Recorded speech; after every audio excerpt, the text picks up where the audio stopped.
So, student, this is lecture 20, and in this lecture, we are going to discuss about the when we are giving the input signal to any LSI system is periodic and semi-periodic signal.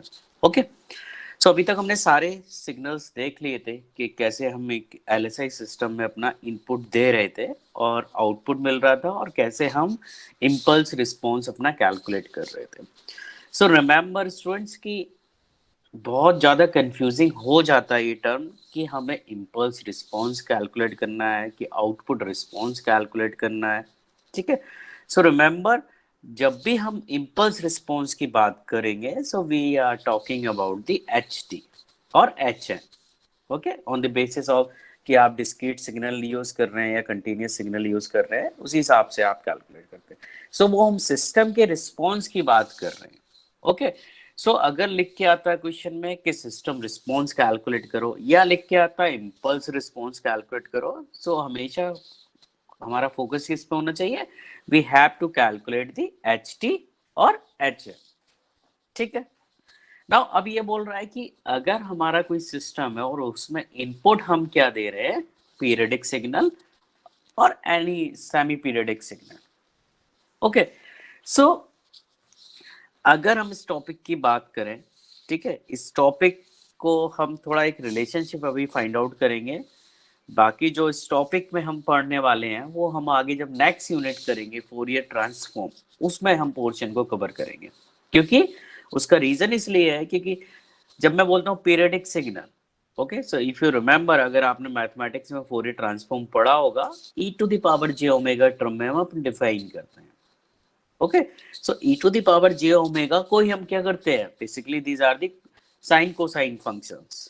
Okay. किसी भी e to the power j theta, e to the power i theta को हम sign plus cosine में लिख सकते हैं. और जो साइन कोसाइन हमारे सिग्नल्स होते हैं वो क्या होते हैं? पीरियडिक सिग्नल होते हैं. ओके. सो जब हम फ्रीक्वेंसी डोमेन की बात करेंगे तब हम इस पूरे टॉपिक को अच्छे से पढ़ेंगे. बट यहाँ पे जो बताने का पर्पस है वो यही है कि whenever we talk about the your you can say कि time domain analysis. Okay. So in time domain analysis we have seen कि अगर हमें इम्पल्स रिस्पॉन्स निकालना था तो हम कैसे निकालते थे? कन्वोल्यूशन के through. Okay. Y T equal to क्या होता था? X T H N minus T और K minus T something. Okay. Convolution होता था. ना जब हम बात करते हैं फ्रीक्वेंसी डोमेन की, सो इन फ्रीक्वेंसी डोमेन क्या होता है? वो डायरेक्टली अगर हमारा सिग्नल फ्रीक्वेंसी डोमेन में हम कन्वर्ट कर लें तो वो डायरेक्टली मल्टीप्लाई हो जाता है. So you can say that this is the one of the advantage of going to do analysis in frequency domain. Okay. एक बेनिफिट है हमारा कि फ्रीक्वेंसी डोमेन में हम एनालिसिस क्यों करते हैं? ओके. क्योंकि उसमें डायरेक्टली वो क्या हो जाता है? मल्टीप्लाई हो जाता है. ठीक है. So if I want to write and अगर मुझे इसमें इम्पल्स बेसिकली क्या है? हमें इम्पल्स रिस्पॉन्स ही निकालना है. Okay. So if I want to write this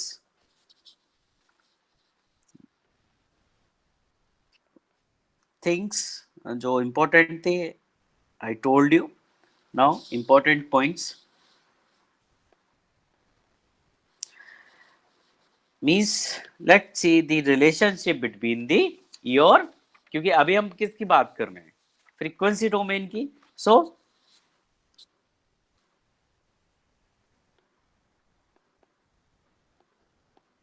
relation between frequency response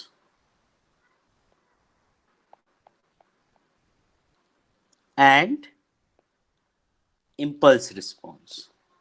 Okay. Impulse response. Clear? So we know अगर हमारे पास टाइम डोमेन है, सिग्नल है,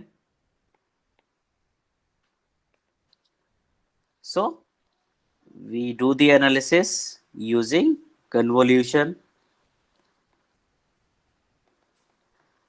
if we have frequency domain analysis,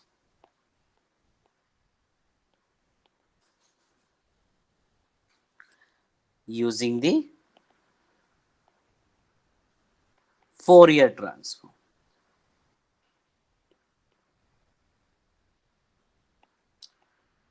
Okay, this is one of the reason why we use the Fourier transform.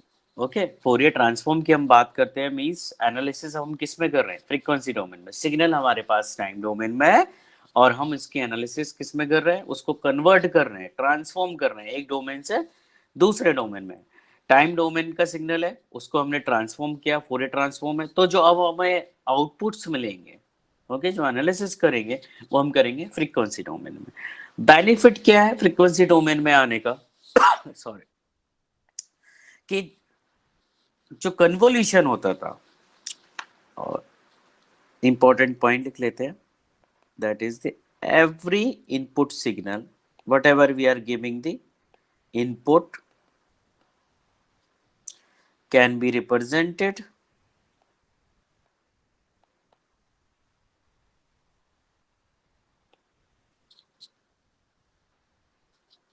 as a group of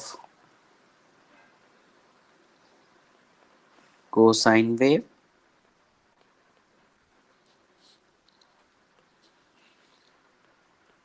each with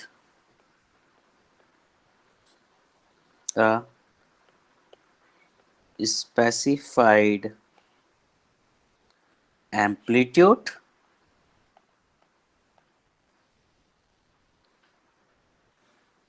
and phase shift. Okay, I'm not going to discuss about the sine signal कैसे लिखते हैं, cos signal क्या लिखते हैं, because all of you know, ठीक है, कि sine omega T या cos ओमेगा टी में या a sin ओमेगा टी में एम्पलीट्यूड कैसे फाइंड आउट करते हैं, ठीक है। वाई आई एम सेइंग, क्योंकि जब हम एनालिसिस करते हैं तो हम देखते हैं कि e to the power j theta, okay, and it can be represented in the domain of, in the component of sine plus cos.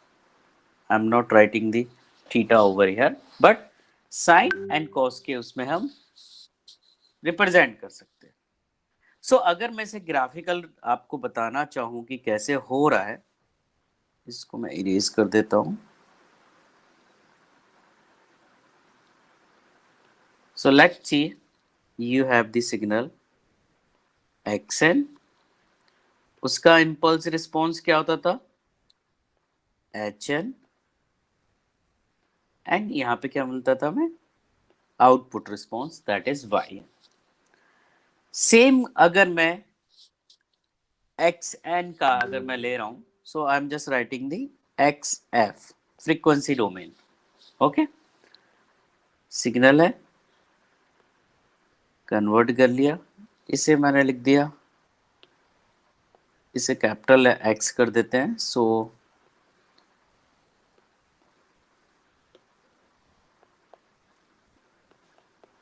hf और output is capital YF। Okay, so you can say that अगर xn है, n है, remember यहाँ पे sample है, ठीक है, discrete है, so we use the DFT over here, so you can write it down, DFT, discrete Fourier transform, ठीक है। और अगर आपके पास फ्रीक्वेंसी डोमेन में, then you can write it down IDFT, inverse discrete Fourier transform. So xn को जब हम फ्रीक्वेंसी डोमेन में लिखते हैं तो कैसे लिखते हैं, xf के फॉर्म में, same, you can here write it down,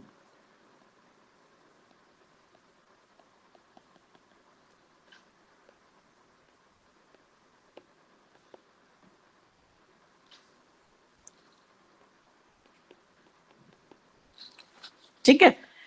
I am using DFT because we are using here signal is xn। अगर यहाँ पे xt होता तो हम क्या लिखते हैं, डायरेक्टली xj ओमेगा, फोरियर, उसका, ठीक है, क्योंकि टी डोमेन से हम जे ओमेगा डोमेन में जा रहे हैं, फ्रीक्वेंसी डोमेन में जा रहे हैं, और वो वहां पे जो हम यूज करते हैं वो क्या करते हैं, Fourier transform rather than DFT. So this is just one example. सो मैं बताना क्या चाह रहा था कि इफ यू रिमेंबर कि हम जब कन्वोल्यूशन करते थे तो अगर हमें निकालना होता था वाई एन, किसी सिस्टम का रिस्पॉन्स, तो क्या लिखते थे, X N convolution with H N. Okay, input and जो आपका सिस्टम का इंपल्स रिस्पॉन्स है, उन दोनों को कन्वॉल्व करते थे तो हमें आउटपुट रिस्पॉन्स मिलता था। That is the time domain. In frequency domain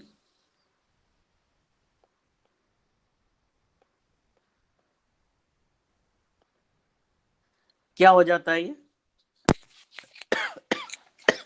sorry,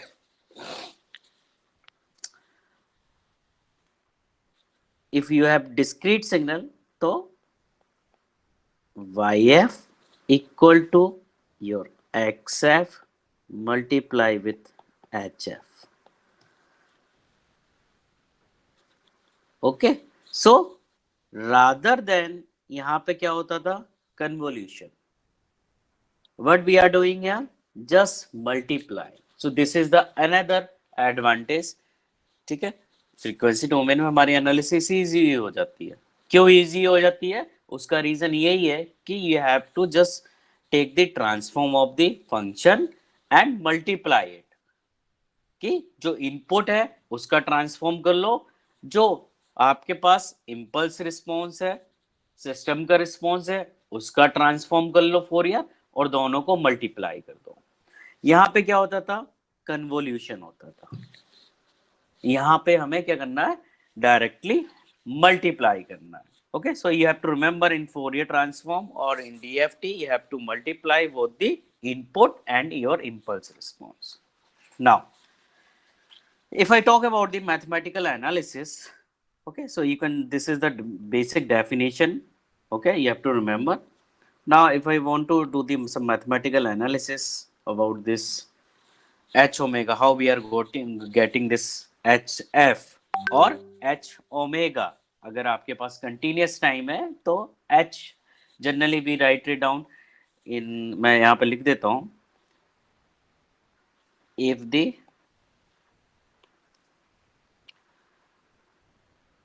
for continuous, so उसको हम रिप्रेजेंट करते हैं Y J omega equal to X J omega H J omega. Okay, कहीं कहीं पे केवल ओमेगा मेंशन होता है। Okay, so it's depending upon you कि आप किस उसमें उसे रिप्रेजेंट करना चाह रहे हैं। एनीवे, सो अगर मैं एनालिसिस करना चाहूं तो मैं लिख सकता हूं वी नो वाई एन की डेफिनेशन क्या होती थी, for discrete signal K equal to minus infinity to infinity H K X N minus K, convolution की प्रॉपर्टी ये होती थी, ठीक है। नाउ लेट्स सी, हम मान लेते हैं दिस इक्वेशन हम ऑलरेडी पढ़ चुके हैं इसके बारे में, एक्स एन माइनस के, और you can write it down x के एच एन माइनस के, it's depending upon you. Okay, property of the convolution हम देख चुके हैं। So suppose input is a complex exponential function. Okay, why? Because we want to give the input as a sinusoidal or periodic signal. Okay, इसलिए हम क्या ले रहे हैं, complex exponential function where for all n belongs to integer, means n की value है वो क्या है 0 1 2 3 in is this way.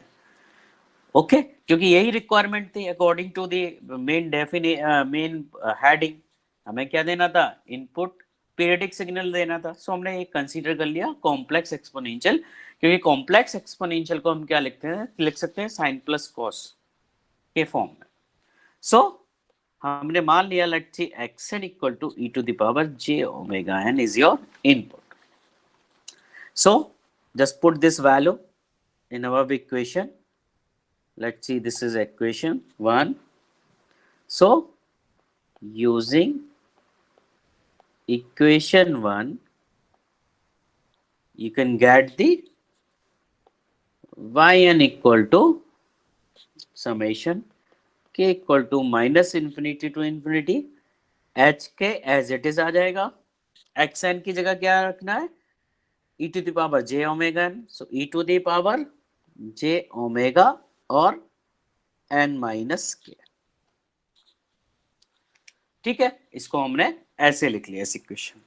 Now if you want to rewrite this equation obviously we can rewrite it because e to the power j omega n अगर हम इसमें देखें that will be constant, क्योंकि k वैरी कर रहा है, so you can take outside e to the power j omega n बाहर ले सकते हैं हम। k equal to minus infinity to infinity h k e to the power minus j omega k। Let's see, this is equation number 2. ठीक है। Now if you remember,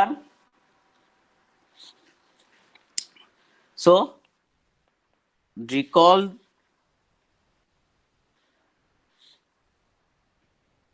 further that when the input is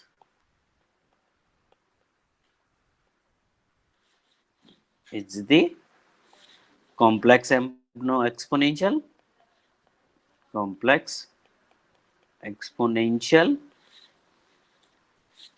of with frequency omega. Okay, अब हम मान रहे हैं कि let's see जो हमारा, if you remember last time पे हमने न्यूमेरिकल्स किए थे, जब हम एक्सन को हम e to the power j omega ले रहे थे, इसलिए उस केस में आउटपुट क्या होता था, या आउटपुट की इक्वेशन yn की क्या होती थी, क्योंकि हमारे पास जो आपका इनपुट है वो क्या है e to the power j omega n, और अगर हम इम्पल्स रिस्पॉन्स को फ्रीक्वेंसी डोमेन में लिखना चाहें तो मैंने क्या बताया था, you can write it down j omega h omega, और you can write it down h j omega depending upon you. Okay, now let's see, this is equation number 3. This equation is valid when you are giving the input is exponential signal, okay, with frequency omega। ये हम मान के चल रहे हैं क्योंकि input हमने define कर दिया। सो उस केस में जो आउटपुट रिस्पॉन्स होता था वो क्या होता था, yn equal to obviously frequency domain में जो भी होगा। अब e to the power j omega input आपका फ्रीक्वेंसी डोमेन में है, and if you want to multiply then your impulse response should be into the frequency domain। अगर आपका एक टाइम डोमेन में एक फ्रीक्वेंसी डोमेन में, so you can not multiply this. ठीक है, you can't multiply. So for to do equation 2 and 3, from equation 2 and 3 easily you can say that this h omega is h omega की value, because e to the power j omega and e to the power j omega n यहाँ आ गया। You can see over here e to the power j omega and e to the power j omega. So h omega directly you can write it down k equal to minus infinity to infinity hk e to the power minus j omega k. Okay, so that will be your relationship between the your frequency response and impulse response. So you can write it down. This is relation between frequency response and impulse response.